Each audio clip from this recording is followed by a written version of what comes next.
Bom, deixa eu ver se funciona assim. Ou acho que eu vou pegar o de mão mesmo. Acho que estava funcionando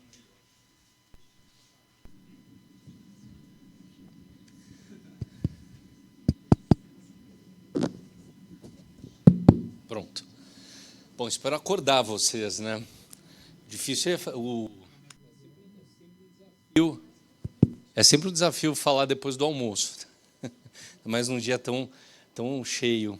É, então, o título era para ser canabidiol, mas eu acho que não faz sentido falar só do canabidiol, né? Ainda mais quando a gente procura contextualizar, né, na alimentação, na nutrição. E também não dá para falar dos canabinoides sem contextualizar um pouco o, né, sistema endocannabinoide. E não que a ideia aqui não é se fixar detalhes ou a bioquímica do sistema endocannabinoide, que, como todos os sistemas que a gente está falando aqui, é mais um sistema complexo. E eu acho que quando a gente está diante de sistemas complexos, né, que são aí formados por uma miríade de receptores, vias de sinalização, ligantes, sempre ajuda a gente tentar, eu pelo menos para mim me ajuda a tentar fazer uma reflexão, por que esse sistema existe, qual que é o papel evolutivo adaptativo, por que ele está aí na natureza. E o sistema endocannabinoide, para mim, que apesar de ter esse nome justamente porque ele foi descrito a partir da ação dos compostos da planta cannabis sativa, mas a importância fisiológica dele vai muito além disso. E para mim o sistema endocannabinoide, a função evolutiva adaptativa é ser um grande maestro da resposta ao estresse, né? Ele é um grande maestro e ele integra as respostas hormonal, metabólica e comportamental na resposta ao estresse de uma forma, claro, bastante dinâmica e complexa. Ele está presente no corpo inteiro.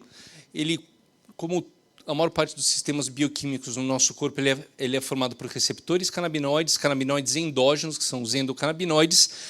E a gente fala, quem for se aprofundar nesse sistema, vai ver que se dá uma ênfase maior nas enzimas responsáveis pela síntese e degradação dos endocannabinoides, em comparação, por exemplo, quando a gente fala de neurotransmissores. Inclusive essas enzimas são alvos, né, no desenvolvimento de novos fármacos, são alvos terapêuticos em potencial. Por quê? Porque, diferente dos neurotransmissores, os endocannabinoides eles não ficam armazenados em vesícula, eles são produzidos sob demanda.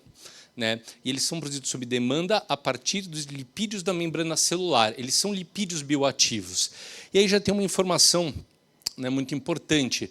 Por serem lipídios bioativos, os endocannabinoides eles são influenciados pelos ácidos graxos da nossa dieta. Né?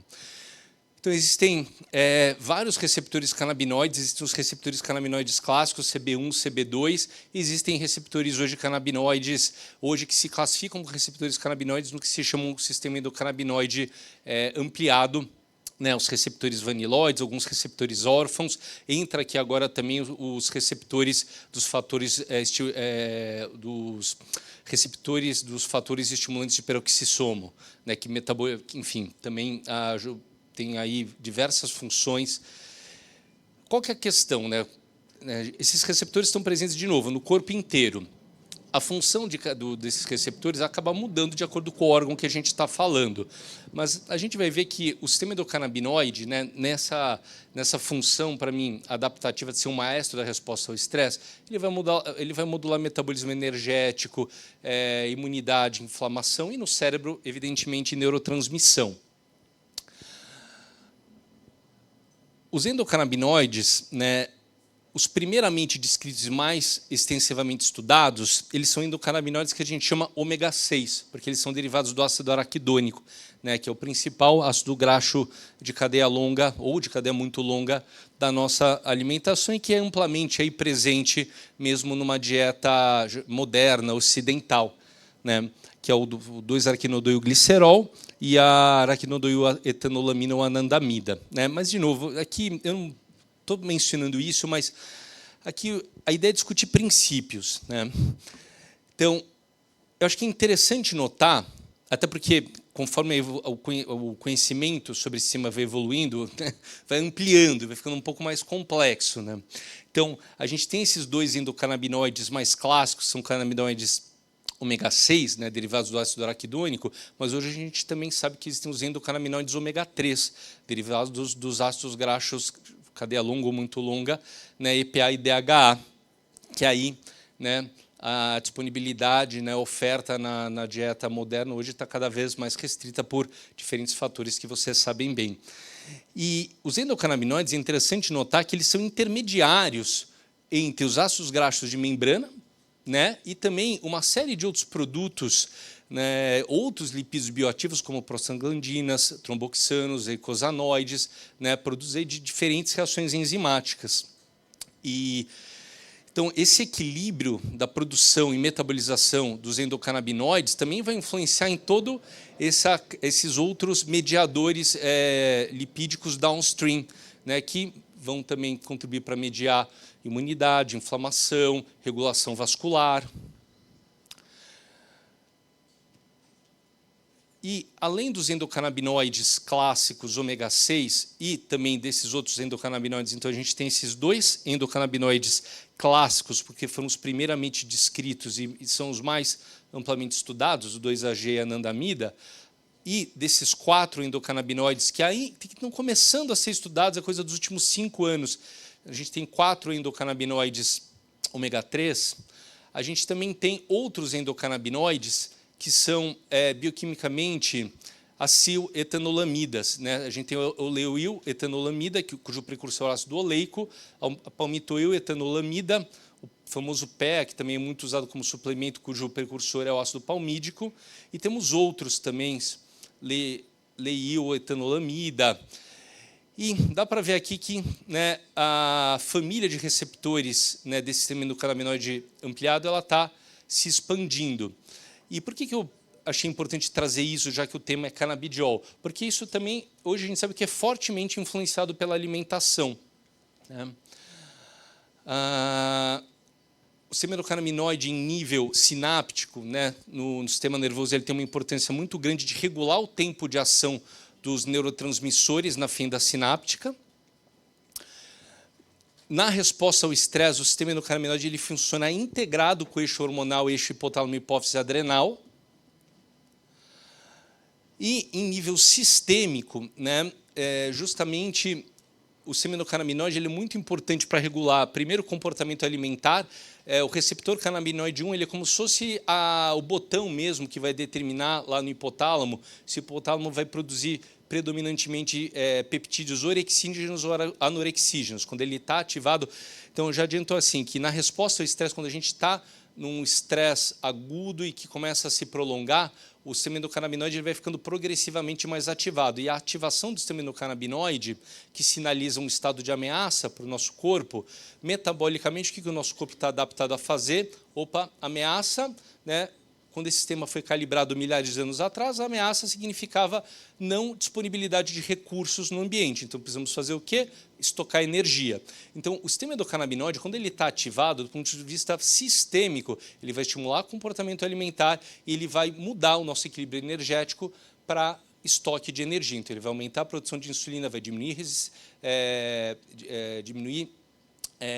aumentar a resistência à insulina, né, nas células periféricas, no músculo, vai aumentar também, a gente tem também aumento de produção de endocannabinoides no jejum e com ingesta de gordura, mas não de proteína ou carboidrato. Enfim, ele vai direcionar, também vai estimular lipogênese e diferenciação de adipócitos. Então, assim, ele vai levar o nosso equilíbrio energético para estoque de energia.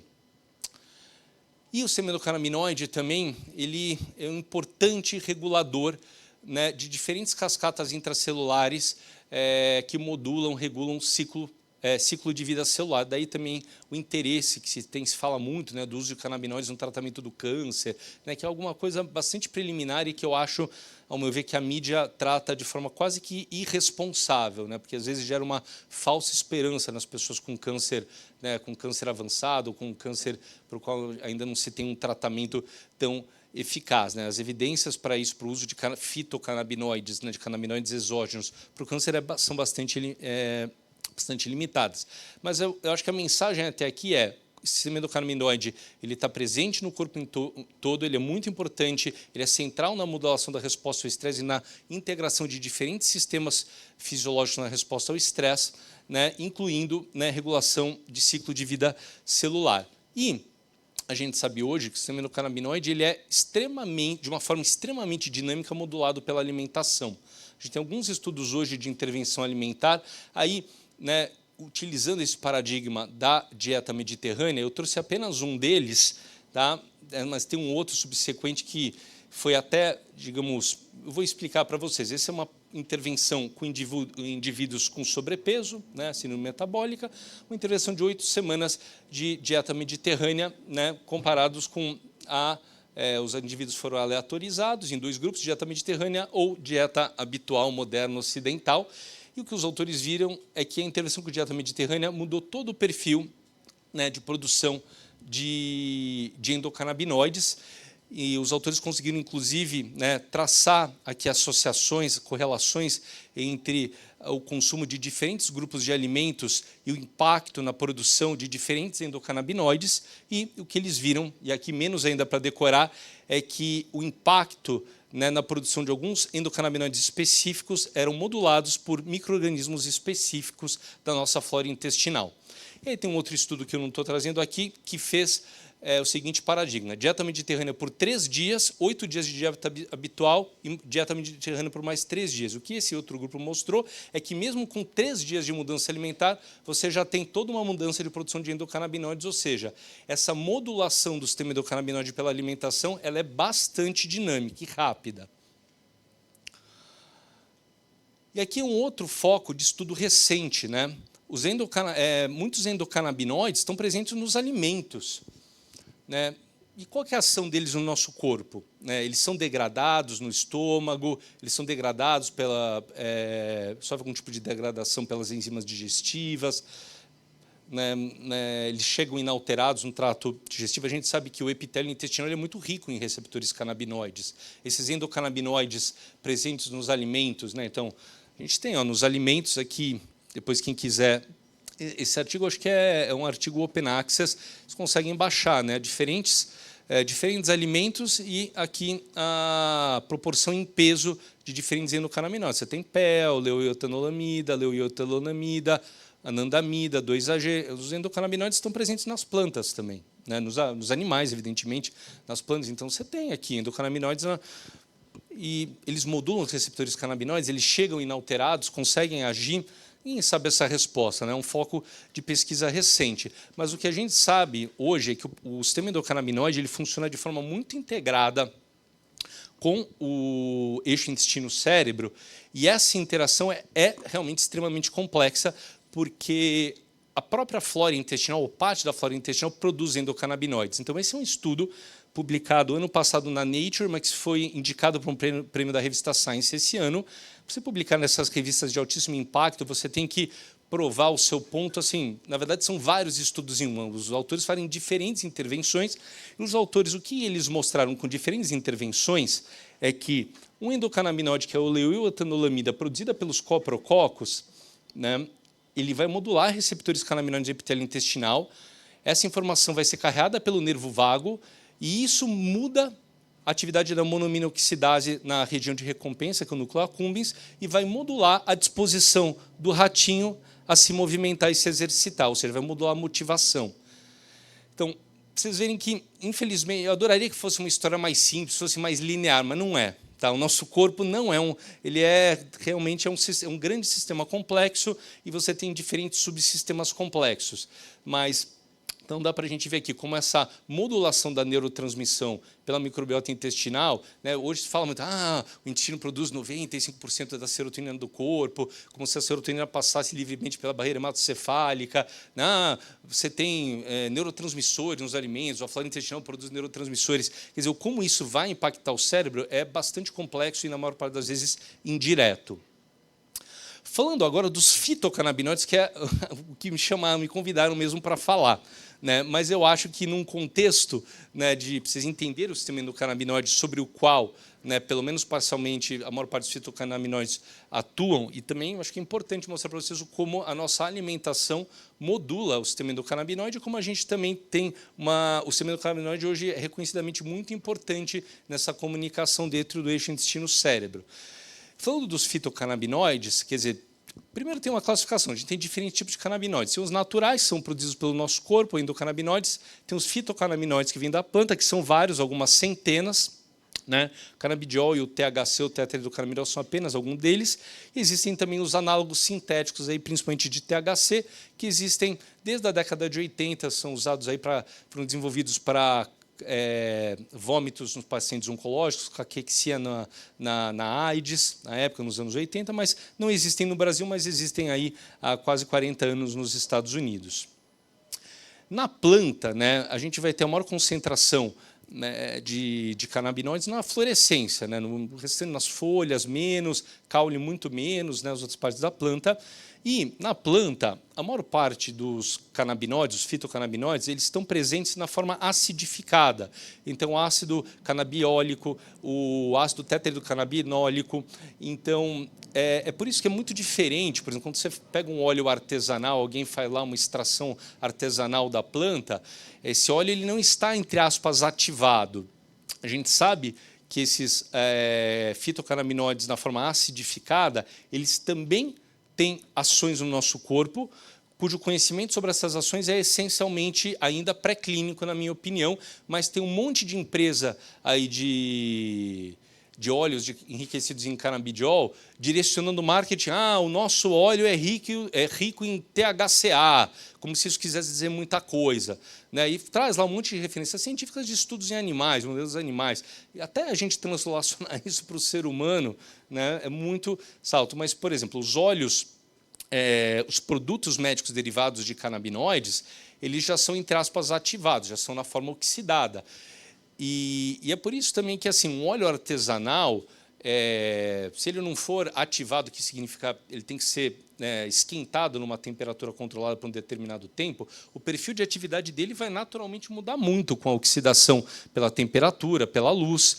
Né? Então, não é algo assim, fez um chá da planta, aquilo vai estar já prontamente ativo, como às vezes parece nos relatos da mídia social ou do jornal. Um pouco mais complexo do que isso. Nos países onde existe cannabis medicinal é quando você usa realmente partes da planta, a folha ou flor desidratada, um óleo realmente artesanal, existe toda uma técnica para você ativar. Existem vaporizadores para fins médicos, que são resistências que aquecem a baixa temperatura, não é essa combustão do uso recreacional, e que você consegue, inclusive, de acordo com a temperatura, né, regular qual canabinoide você quer ativar. Isso, né, não é, digamos, isso assim, apesar de existir numa zona cinzenta no Brasil, isso não é ainda amplamente assim. A gente não tem um sistema de cannabis medicinal como, por exemplo, no Canadá, em Israel e no Reino Unido.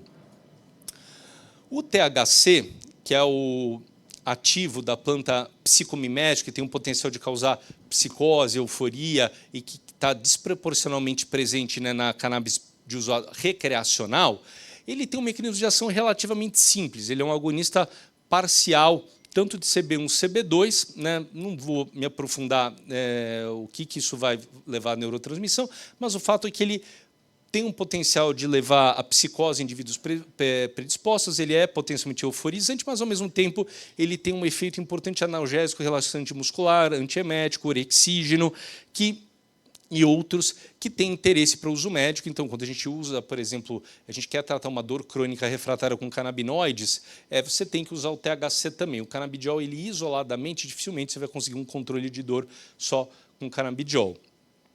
Curiosamente, por questões, né, da dinâmica mesmo do sistema endocannabinoide e também de influência genética, o efeito comportamental do THC ele é incrivelmente variável de pessoa para pessoa e na mesma pessoa ao longo do tempo também, porque o sistema endocannabinoide muda ao longo da vida. Então, o THC tem pessoas que sentem um relaxamento, tem gente que sente euforia, tem gente que dá um pega na adolescência e vira esquizofrênico para o resto da vida, né? Então, e o efeito e essa sensibilidade também muda ao longo da vida, porque o sistema endocannabinoide muda ao longo da vida, que é um outro tema que, né, a gente não tem tempo agora para se aprofundar. Mas, apesar do mecanismo de ação do THC ser muito mais simples que outros canabinoides, o efeito comportamental ele é muito errático e varia muito de pessoa para pessoa. O canabidiol já ele tem um mecanismo de ação multimodal bastante complexo, que envolve o sistema endocannabinoide, mas não apenas. Se eu fosse encurtar uma história longa sobre o sistema endocannabinoide, o canabidiol é um limitador de velocidade, mas ele também ativa um receptor de serotonina muito importante, que é o 5-HT1A, o que lhe confere propriedades ansiolíticas e antidepressivas, e ele também diminui excitabilidade neuronal, excitabilidade de membrana, porque ele inibe canais iônicos transmembrana. O canabidiol, por mecanismos ainda não totalmente conhecidos, parece mudar as propriedades biofísicas de membrana celular, o que também tende a contribuir para a sua ação anticonvulsivante, se especula também estabilizadora do humor, ele também ativa, dessensibiliza receptores vaniloides. Agora, apesar dessa ação, esses mecanismos de ação mais complexos, o efeito comportamental do canabidiol ele tende a ser um pouco mais previsível do que o THC. Né? Então, tem propriedades ansiolíticas, se especula que ele tenha potencial antidepressivo e estabilizador do humor, se especula porque não existem estudos clínicos, a evidência para isso é apenas pré-clínica, ele tem comprovadamente uma ação antipsicótica, o canabidiol, e também uma ação anticonvulsivante para epilepsia. Agora, dá para ver, né, que os outros canabinoides presentes na planta também agem, né? Aqui é o canabidiol, aqui os outros, né? O CBDA, THCA, canabigerol, canabinol, que são outros canabinoides também muito propagandeados hoje por representantes de produtos de óleos de canabidiol. Esse óleo aqui é enriquecido em canabigerol, que é ótimo para demência, canabinol é ótimo para sono. A evidência para isso tudo é extremamente limitada, pessoal. Tem que tomar muito cuidado. E, de novo, vocês veem que eles têm ações bastante complexas, o nível de conhecimento dessas ações, desses outros canabinoides, ainda é predominantemente pré-clínico. E temos os terpenos, né, que, bom, aliás, todos os fitocannabinoides, assim como os terpenos, são compostos bioativos, né? Não é nem mesmo os canabinoides, eles não são exclusividade da planta cannabis sativa. A gente tem hoje produto de canabidiol extraído da casca da laranja. Existe canabidiol na casca da laranja. E os terpenos não são exclusividade da cannabis, né? Mas esses terpenos, eles também têm uma ação interessante, eles podem estar presentes, existem diferentes variantes genéticas da planta, tem diferentes perfis de terpeno, que pode ser explorado também para fins médicos, mas também os terpenos, vocês veem, eles têm várias ações que vão muito além do sistema endocannabinoide. Agonismo de receptores opioides, modulador alostérico positivo de receptor GABA-A, como se fosse um benzodiazepina, inclusive o linalol, que é presente na lavanda, né? Ação anti-inflamatória, inibição de acetilcolinesterase, né? Também agonismo de receptor serotonérgico 5-HT1A, o limoneno, que é presente em todas as frutas cítricas. Ativação de receptor CB2, né? Então, beta-carofileno, por exemplo, é o principal ativo do óleo de copaíba, mas eu diria que a maior parte dos óleos que a gente chama full spectrum de canabinoides, eles, né, muito deles são enriquecidos em beta-carofileno. E temos, diante disso, diferentes tipos de produtos, né? Como eu já expliquei para vocês, existe uma diferença do que a gente chama de cannabis medicinal e de medicamentos baseados, né, na cannabis, que aí são produtos médicos, né, com uma concentração padronizada e também com teste de estabilidade no tempo, né, diferente dos produtos de cannabis medicinal, que são produtos realmente que são partes da planta ou extratos da planta usada para fins medicinais. Como eu disse, a gente não tem esse tipo de sistema, né, de tratamento no Brasil. A gente tem, como eu já tinha falado anteriormente, os óleos sintéticos, que a gente não tem no Brasil, que são principalmente análogos do THC, mas o que a gente tem aqui no nosso mercado? A gente tem os óleos isolados, canabidiol isolado, THC isolado, uma combinação dos dois. Temos os óleos full spectrum, que é realmente um extrato da planta, Mas, diferente da cannabis medicinal, ele já é ativado, né? Já é feito um processo para que os canabinoides estejam na forma oxidada e não acidificada. E, normalmente, a maior parte desses óleos, até por legislação, eles são enriquecidos em canabidiol e tem uma concentração limitada, dependendo do país, em 0,2% ou 0,3% de THC, mas que não é insignificante do ponto de vista terapêutico, até porque as faixas de dosagem terapêuticas são muito diferentes do canabidiol e do THC. E existem os óleos broad spectrum, que é um extrato da planta, né, mas que foi feito um processo para se isolar e remover o THC. Então, você tem o canabidiol, você tem os outros canabinoides, você também tem polifenóis, flavonoides, isso tudo está presente também na planta, né, outros compostos bioativos, além dos terpenos, outros canabinoides, mas no óleo broad spectrum você fez um processo para tirar o THC. Quando a gente pensa no uso terapêutico hoje, eu procurei resumir nessa tabela e na próxima, aqui, evidências clínicas em psiquiatrias, e na próxima, evidências clínicas para uso médico geral. Você tem estudos consistentes do canabidiol como antipsicótico na esquizofrenia, para ansiedade, no transtorno de ansiedade social, principalmente. Existem alguns estudos controlados também na dependência de substância, mas aqui, principalmente, curiosamente, parece paradoxal, mas faz sentido quando você pensa na fisiologia, o que a gente tem mais evidência de benefício é o uso tanto do canabidiol como do THC para a própria dependência de cannabis.